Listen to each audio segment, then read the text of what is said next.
एक तेजस्वी और दयावान बालक। वीरेश्वर एक साहसी बालक था। उत्तरी कोलकाता के एक वकील के परिवार में 12 जनवरी 1863 ईस्वी में उसका जन्म हुआ था। उसके पिता का नाम था विश्वनाथ दत्त तथा माँ का नाम भुवनेश्वरी देवी था। लोग प्यार से उसे बीले नाम से भी पुकारते थे। एक दिन की बात है, वीरेश्वर एक मेला देखकर कुछ दोस्तों के साथ लौट रहा था। अचानक एक घोड़ा गाड़ी तीव्र गति से आ गई और एक छोटा बच्चा गाड़ी के नीचे आ गया। सभी देखते ही रह गए। वीरेश्वर ने अपने साहस का परिचय देते हुए बड़ी फुर्ती से उस बच्चे को गाड़ी के नीचे से निकाला। सभी ने उसकी प्रशंसा की। बालक वीरेश्वर के मन में दया का भाव भरा हुआ था। उसमें एक विशेष आदत थी दान की। जरूरतमंद को देखकर अपने पिता की ही तरह वह जो भी कीमती वस्तु हो दान कर देता था। यहाँ तक कि स्वयं के कपड़े भी कभी कभार माँ इस कारण से उसे कमरे में बंद कर देती थी। तब भी वह रास्ते से गुजरते हुए भिखारियों को बुलाकर खिड़की से कमरे का सामान दे देता था। मजबूर होकर माँ को कमरा खोल देना पड़ता था। दिन ब दिन वीरेश्वर बड़ा होने लगा। वह स्कूल भी जाने लगा। माँ ने स्कूल में उसका नाम रखा नरेंद्र नाथ। कोलकाता के विद्यासागर मेट्रोपॉलिटन स्कूल में उसकी पढ़ाई शुरू हुई। नरेंद्र नाथ लिखाई पढ़ाई में भी तेज था। दोस्तों के साथ खेलकर समय बिताना उसे ज्यादा पसंद था। लेकिन जब भी पढ़ता था मन लगा कर पढ़ता था। धीरे धीरे पढ़ाई में उसकी रुचि बढ़ने लगी। वह साहित्य, दर्शन शास्त्र, इतिहास आदि विषयों पर गंभीर अध्ययन करने लगा। प्रवेशिका परीक्षा में नरेंद्रनाथ प्रथम विभाग में उत्तीर्ण हुआ। उसके बाद कुछ दिनों के लिए प्रेसिडेंसी कॉलेज में भी अध्ययन किया। तत्पश्चात जनरल असेंबलीज कॉलेज में उसने दाखिला लिया। आज यह कॉलेज स्कॉटिश चर्च कॉलेज नाम से परिचित है। कॉलेज में पढ़ते समय नरेंद्रनाथ का प्रिय विषय रहा दर्शन शास्त्र। यूनान, जर्मनी आदि देशों के दर्शन शास्त्र का उसने विस्तार पूर्वक अध्ययन किया। उसके मन में तरह तरह के प्रश्न उठने लगे। इन्हीं प्रश्नों के उत्तर ढूंढते हुए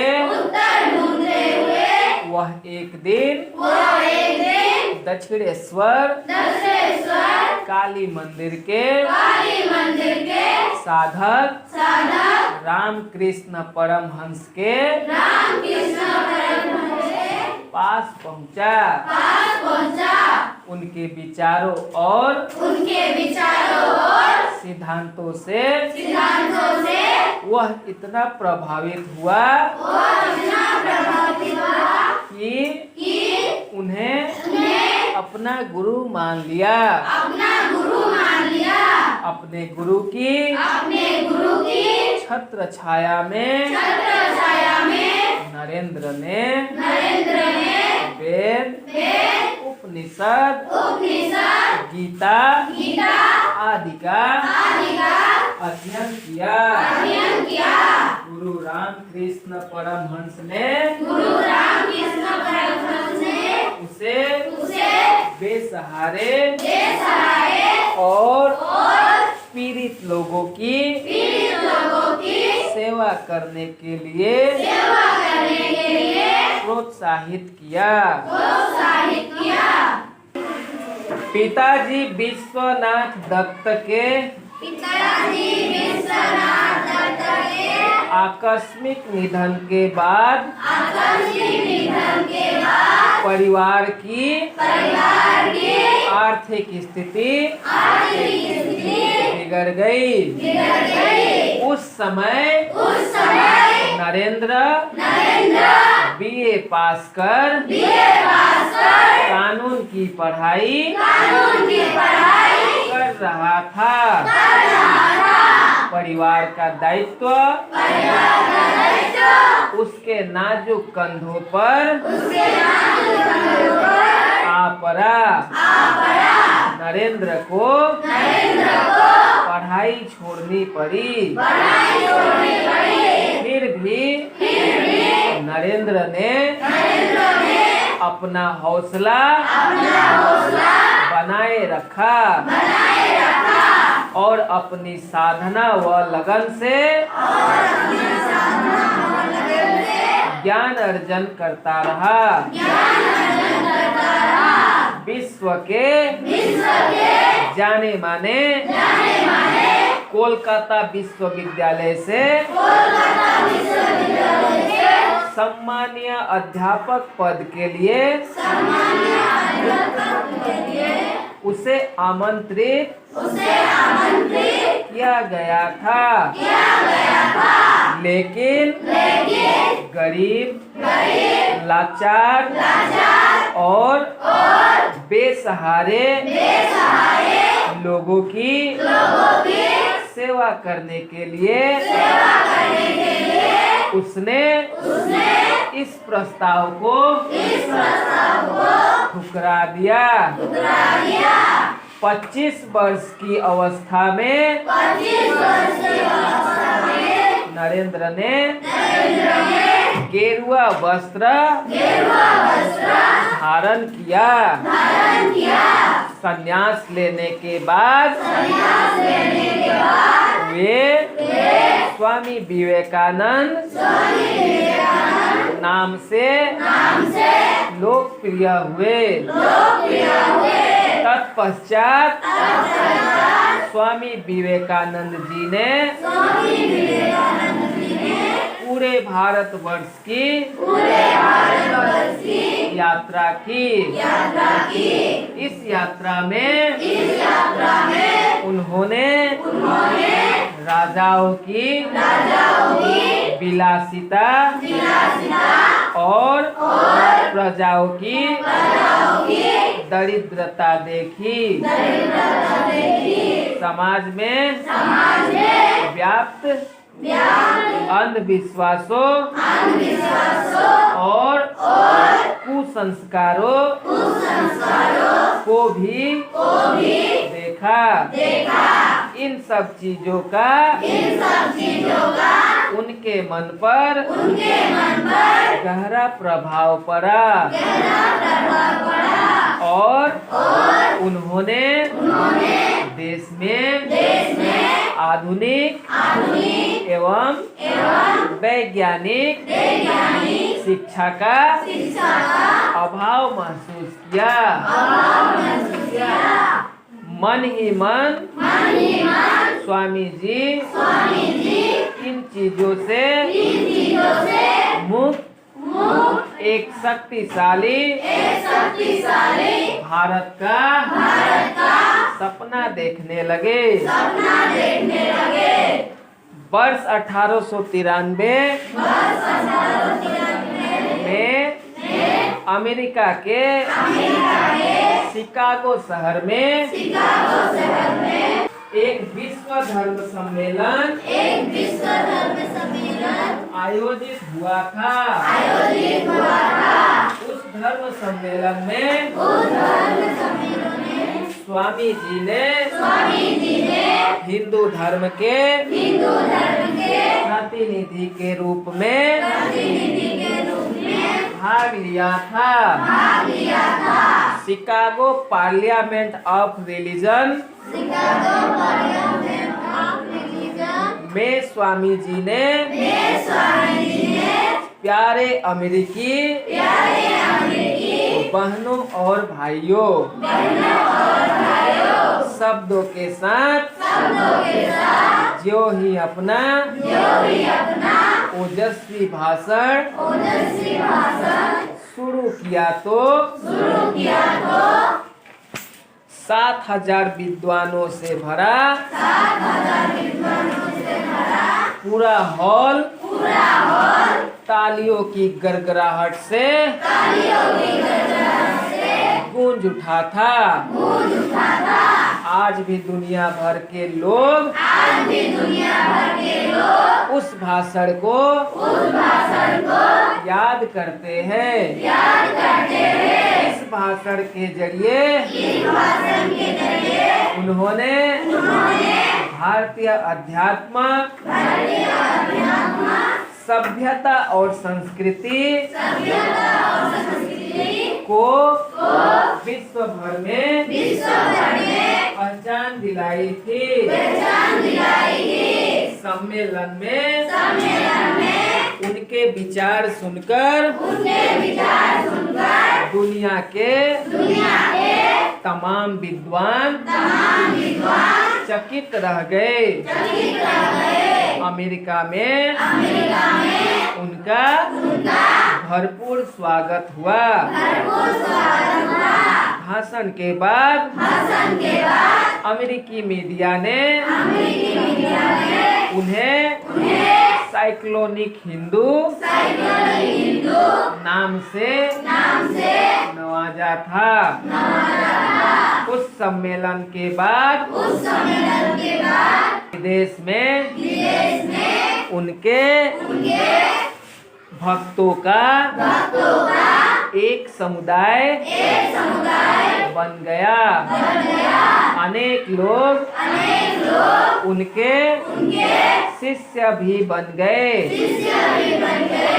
भारत वापस आकर स्वामी जी ने रामकृष्ण मिशन नामक एक कल्याणकारी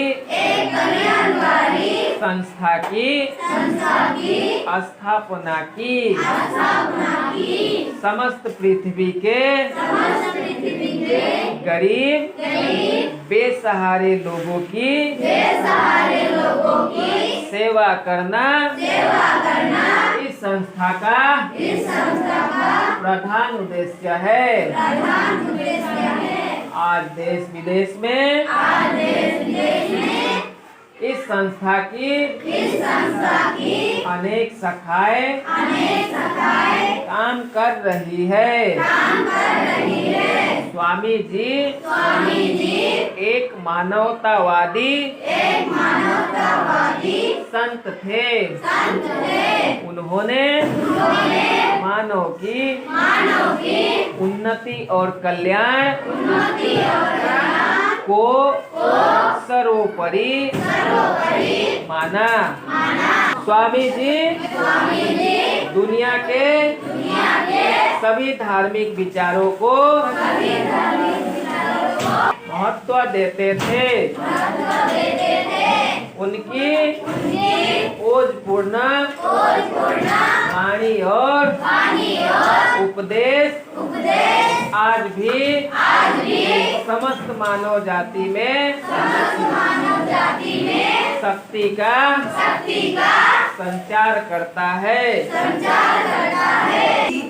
देश की युवा शक्ति पर स्वामी जी को पूरा भरोसा था।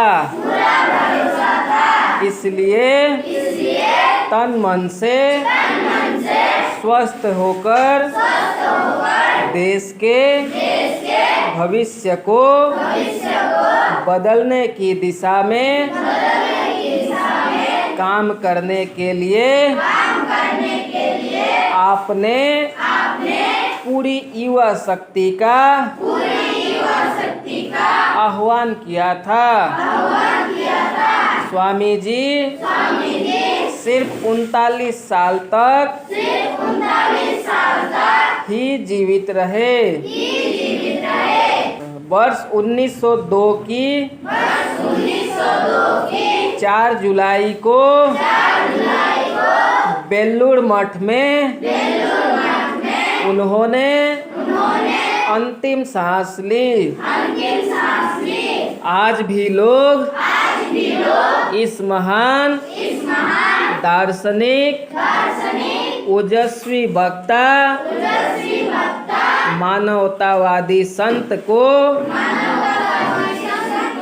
श्रद्धा के साथ स्मरण करते हैं। हमारा सौभाग्य है कि हम 2013 ईस्वी में उनके जन्म का 150वां वर्ष मनाने वाले हैं। उनकी ही तरह हम भी देश की सेवा करें। यही हमारा परम कर्तव्य है।